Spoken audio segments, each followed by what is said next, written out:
আসসালামু আলাইকুম। বিশ্বের সকল অমুসলিম ভাই ও বোনদের বলছি, সব দোষ কি শুধু মুসলিমদেরই? মুসলিম যা করবে তাই কি জঙ্গিবাদ? মুসলিমরা যা করবে তাই মৌলবাদ?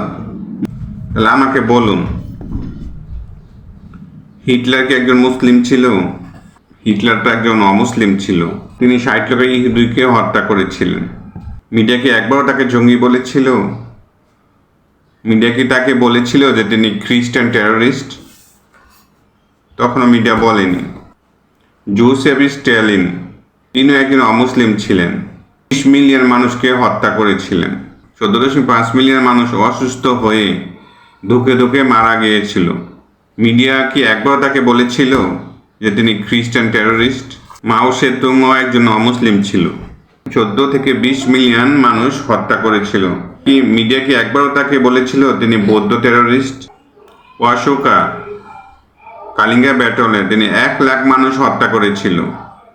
মিডিয়া তো একবার তাকে বলেনি তিনি হিন্দু টেররিস্ট।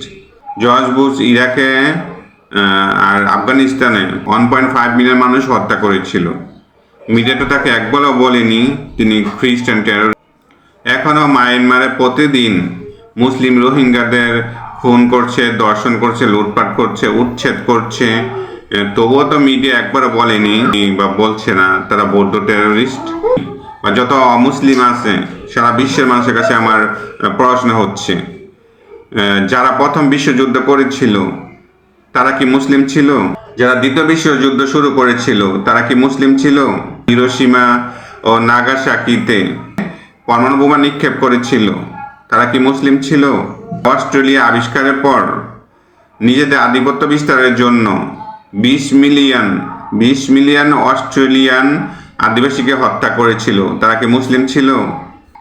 যারা আমেরিকান আবিষ্কারের পর নিজেদের প্রভাব বিস্তারের জন্য উত্তর আমেরিকাতে ১০০ মিলিয়ন, দক্ষিণ আমেরিকাতে ৫০ মিলিয়ন ইন্ডিয়াকে হত্যা করেছিল তারা কি মুসলিম ছিল?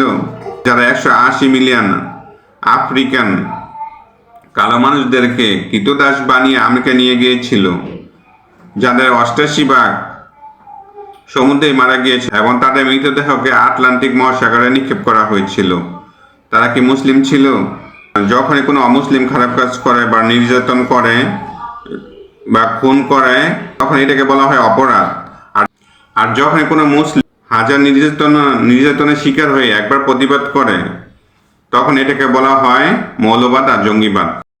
এর জন্য একটা নতুন টার্ম চলে আসছে, মুসলমানদের জন্য নতুন একটা ট্যাগ দেওয়া হয়েছে বা একটা নাম দেওয়া হয়েছে, ইসলামোফোবিয়া। কেন মুসলিমদের ক্ষেত্রেই কেন শুধু ইসলামোফোবিয়া শব্দটা আসবে? মানে মুসলিমদের প্রতি যে ভয়ভীতি, মুসলিমদের প্রতি যে নেগেটিভ ধারণা সৃষ্টি হচ্ছে, মুসলিমদের প্রতি যে একটা ভয় সৃষ্টি হচ্ছে, এটা হচ্ছে ইসলামোফোবিয়া। কেন মুসলিমদের নামে এই নতুন টার্মটা তৈরি করা হয়েছে?